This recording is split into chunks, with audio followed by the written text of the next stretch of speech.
guys, welcome to my channel. My name's Anthea and all around the internet I'm known as Stitchy Godmother.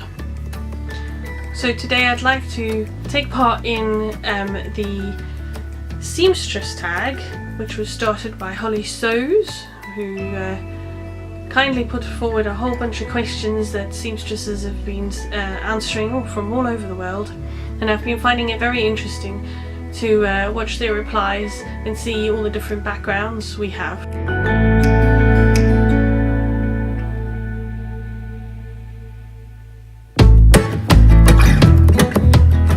So as I said, my name is Anthea. I'm 40 years old, I'm married, and I have two daughters who are 9 and 12. I had to think about that. I am living in Scotland at the moment, but I'm not originally from Scotland. I'm originally from South Africa.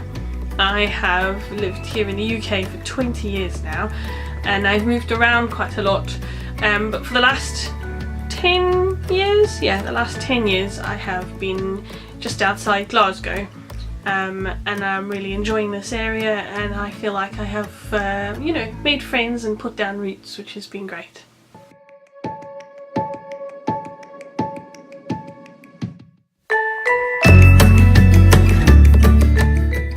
So I started sewing when I was about 8 years old. Initially I was taught by my grandmother, although I wouldn't say taught as such. She basically when she was doing babysitting duties for myself and my sister, she would, get out a whole bunch of fabric scraps, and then she would sit me in front of her lovely old Singer treadle sewing machine and tell me to make Barbie doll clothes. Now, considering I was a tomboy and didn't actually own any Barbie doll clothes, I'm not really sure what the point was, but I did enjoy treadling away and, putting through these little scraps of fabric and coming out with something that looked vaguely like a t-shirt in my, child's mind. And I did enjoy the creative process. My sister, in the meantime, was taken through to the kitchen where her and my gran used to bake flapjacks and pancakes and things like that. And to this day, I'm still the sewer and my sister is the baker, although we both have other crafts now as well. So my real sewing lessons came from my mum. My mum got herself some sewing lessons. It was the 80s, knitwear was just really hot and in fashion, and there were some great knitwear classes in our area that we lived in, and so she learned to sew knitwear, and consequently as children we had like homemade tracky suits, things like that, and dresses in some of the craziest colour combinations, but we loved them, and my mum put a lot of love and care into them. And then as we grow older, my mum would make more and more adventurous stuff, and then eventually my mum made my prom dress when I was coming up for 18, and she, over the years, she had really taught me to sew. I mean, she helped me to learn, she taught me how to sit in a zip and do buttonholes and all those the standard things that we have to learn in order to be able to construct a garment. And so for me, sewing was an on-off thing throughout my teenage years. Every time I sort of got fed up with not finding something I liked to wear in the shops, then it'd be like, oh, I could sew that, I know I could, and then it'd be like, Mum, I need to know how to, and my mum would come to the rescue, which was great. And then in my 20s I sewed my wedding dress. It wasn't overly complicated, it was, but I was happy with it. I think if I look back at it now, there's a few things I would change, but you know what, I was happy and it was a good day, and I thought I looked, and I think I still think I looked okay. And so yes, it was a huge challenge for me, but I did do it. Although I was still sewing on buttons on the morning of my wedding. So as usual, left it to last minute. And then about 4 or 5 years ago I picked up sewing again because well, you know, ever-expanding waistlines meant that I was struggling to find things that fitted in the shops. So I took a Craftsy course on how to modify patterns for plus sizing, and that started me down a very long slippery slope, which first involved sewing for myself, and then involved me going back to college and studying. So in June this year I finally finished my studies, and I qualified as an HND in theatre costume interpretation, which is basically I look at what a costume designer wants a character to wear, and I'm able to draft a pattern and sew the costume from scratch to create what you see on stage, TV and in film. I'm currently looking for work in that area, but in the meantime I think I'll just carry on sewing at home.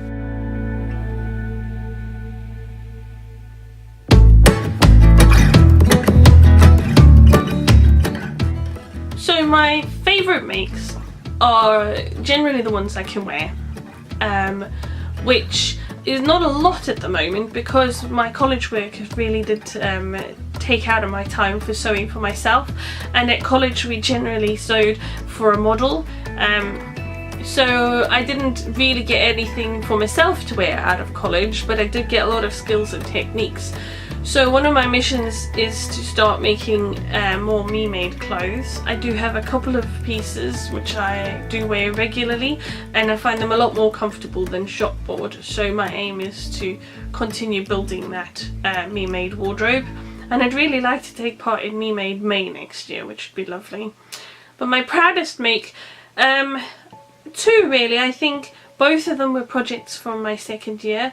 The one was an Elizabethan dress, which we made for the ladies wear module, and I will add a picture here so you can have a look. This was made for a classmate, to fit a classmate of mine, and she was a very petite lady, so there's no ways I would fit into it. And the other item that I'm really proud of is we had to do a 1790s men's three-piece suit for our menswear module, and my husband was the model, and it fits him really well, and I'm really proud of how that turned out. And again, I shall put a picture here.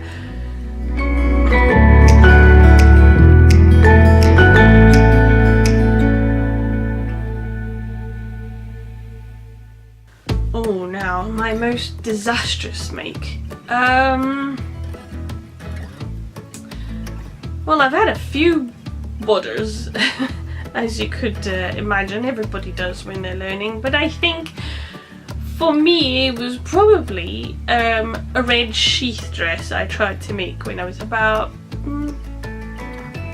15, 16 years old, and I had no concept of modifying a pattern to suit my figure type, and even back at 15 or 16 I was really curvy, not overweight at that point, but very curvy, and of course a sheath dress is just horrendous for anybody with really big curves. I mean, I have an hourglass or a pear-shaped figure, and yeah, sheath dresses just don't fit people with curves, well, not the kind of curves I've got, and yeah, that one went straight in the bin. It was horrendous.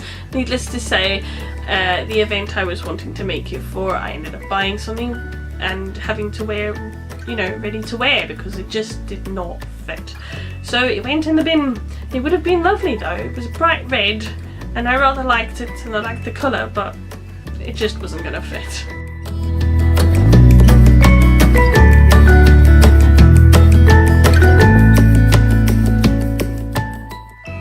Now, my favourite place to go fabric shopping? Well, here in Glasgow we are actually quite blessed with some really good fabric shops.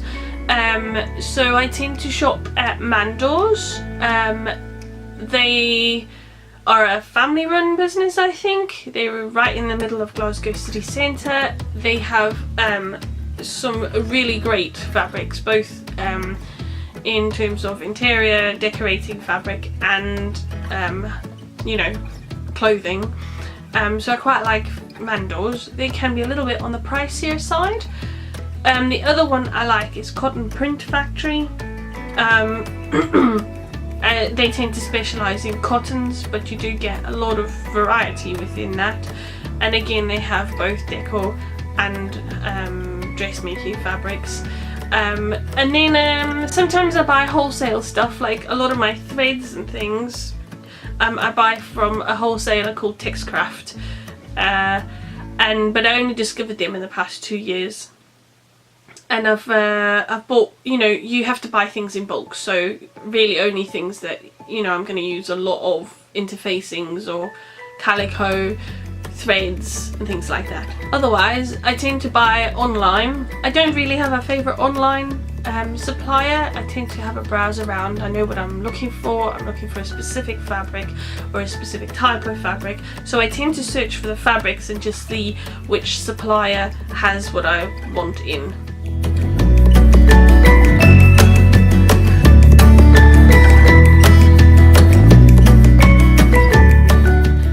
I don't tend to have a most used pattern as such. I'm really terrible for making something once or twice and then moving on to the next big thing. And this is really awful because I do spend a lot of time and effort into modifying the patterns to fit me. And then I make it once or twice at the most, and then I find something else that's more interesting or prettier, or and I'm really a bit of a butterfly when it comes to patterns. Also, since I've been at college, I've learned to draft my own patterns. So maybe when I've put I keep thinking maybe when I've put the effort into actually drafting a pattern, maybe I'll make multiples, but so far I haven't really found that to be the case. I think what I really ought to do is discipline myself and just make multiples, maybe even in batches, but it hasn't happened yet.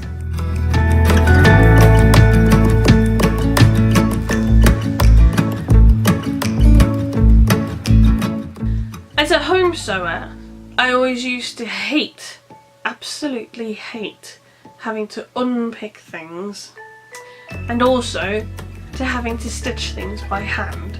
If the pattern said to baste, then no, there was no ways I was going to baste anything, and I would rather sort of just restitch along a new line rather than having to unpick and restitch it properly. However, going to college knocked both of those out of me, so nowadays I actually rather enjoy hand stitching because it's usually done in front of the telly, and unpicking gets done very, very quickly with the help of a seam ripper and just brute force.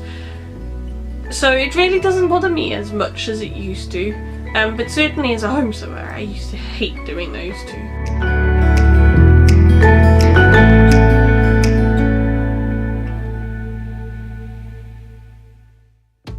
I think my favourite task in sewing now is actually when it all comes together. You know, when everything's coming to an end, you can see your proper piece, you can fit it on, and it's then just sort of the home stretch, getting the final last little finishing touches on and knowing that once these bits are done I can wear it, or the person I'm making it for can wear it. I really enjoy looking back and seeing a completed project that's done to the best of my ability and that I can be proud of. And I know a lot of people don't like hemming and putting in buttonholes and things, but you know what, I don't mind those things because it means that the project's coming to an end, it's going to be finished, and I'm going to be able to wear it with pride. So yeah, I don't mind them.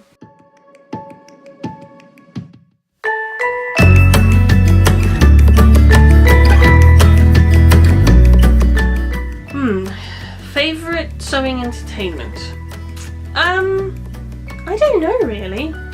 I go through phases. I used to like listening to Spotify a lot. I've got a speaker up there, which you can just see on the shelf up there, which connects to my phone and my tablet by Bluetooth, so I could play things through there. I quite liked listening to podcasts for a while, but I found that I kept stopping sewing in favour of listening to what was going on in the podcast, so I've had to stop myself from doing that. I don't find I can like watch TV programs or have them in the background even, because again I get distracted and I end up watching what's going on the screen rather than like concentrating on what I'm sewing.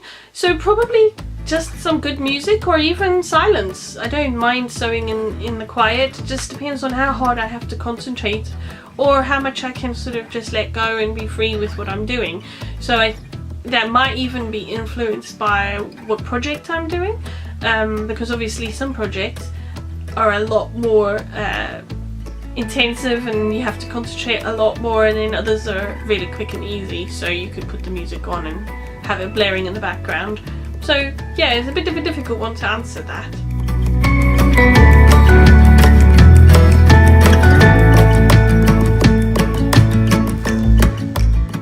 Printed or PDF patterns? Neither really. I find that there are pros and cons for both. With printed, obviously there's no cutting and sticking and all of that, but I always find that I hate the tissue paper. It's just so flimsy and thin, and I invariably end up ripping it, which frustrates me. So I end up tracing quite a lot. PDF, again, you know, it's great because you don't have to go to the shop to buy it, or you know, you can just instantly download it, which is great. But then you've got all the cutting and sticking to do, which is so tedious and boring. And then I end up tracing it anyway. So for me nowadays, it's more about drafting myself. I find that a lot easier now that I've got the skills, and I have a gigantic roll of dot and cross paper in the corner there that allows me to draft stuff myself, and that I would use for tracing if I needed to trace patterns too. What I do want to try is I want to try PDF patterns that you send to a printer and you get back as an A0 pattern basically. So I wouldn't mind trying that, but I don't know what quality of paper they work on. I don't think it works out too expensive though, so I do want to give that a go, and I've got a whole bunch of PDF patterns sort of sat waiting, but I just haven't had the inclination to actually print them off and stick them together. So I think if I sent them off to an A0 printer and got them back, then yeah, that would probably be a good solution.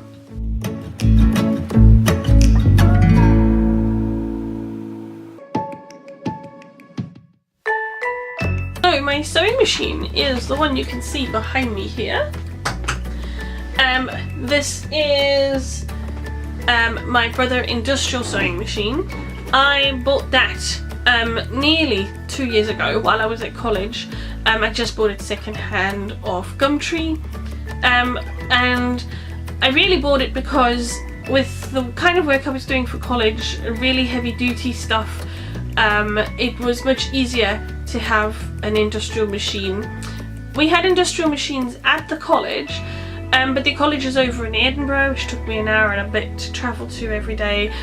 So on study days, when other people went into the college to use the machines there, I found it was just quicker and easier to use a machine here at home. So I saved up some money for Christmas and my birthday, and I invested in this industrial machine. I do have a variety of other machines as well.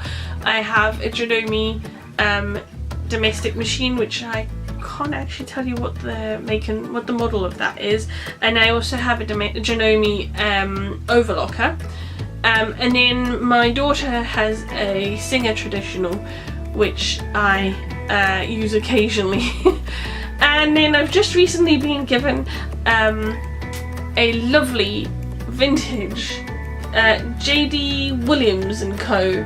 Hand crank machine, which I need to get up and running. I think I just need to rethread it and maybe oil the machine. But so I'd like to try that one out and see how that works. But yeah, I quite like my set of machines. What I would like to get is if I want to start sewing more with knits, so I think a cover stitch machine would be very useful.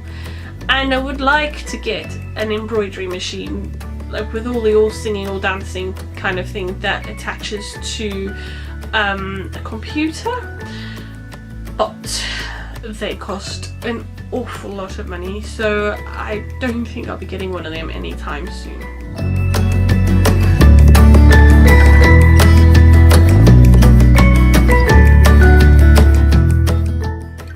Oh my gosh, yes I do. I have a massive amount of other things that I do.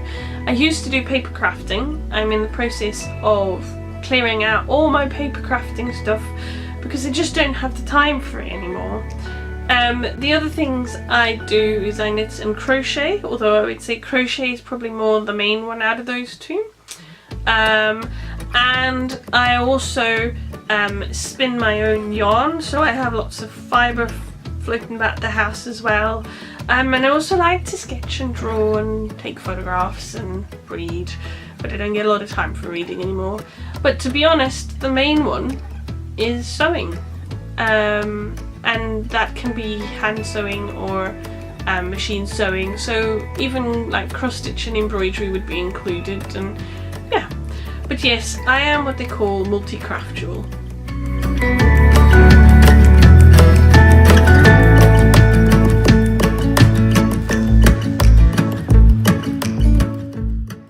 Anyway guys, I really hope that you have enjoyed learning about me. I certainly have enjoyed learning about everybody else who's been doing the Seamstress Tag.